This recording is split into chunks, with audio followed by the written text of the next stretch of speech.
ছাত্র গণ অভ্যুত্থান 2024-এর ভূমিকা আমাদের জাতীয় জীবনে একটি লিডিং ফোর্স, ড্রাইভিং ফোর্স, আমাদের জাতিকে এগিয়ে নিয়ে যাওয়ার জন্য একটি শক্তি, আমাদের ফ্যাসিবাদ বিরোধী জাতীয় ঐক্য। এর মধ্যে কোনো রকমের কোনো দাগ স্থাপন হোক, সেটা আমরা কখনোই চাইতে পারি না।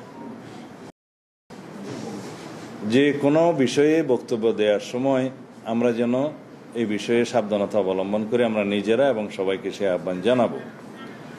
এই প্রেক্ষিতে বাংলাদেশ জামায়াত ইসলামের সম্মানিত আমির একটি স্ট্যাটাস দিয়েছে, আমি দেখলাম। তাতেও তিনি আহ্বান জানিয়েছেন যে জুলাই যুদ্ধের ফ্যাসিবাদের দূষণ নামে অবহিত করে বক্তব্য দেয়া উচিত নয়। সে বক্তব্যের সাথে আমি একমত এবং সেই বক্তব্যকে ধারণ করা আমাদের সকলের উচিত, তাদেরও উচিত।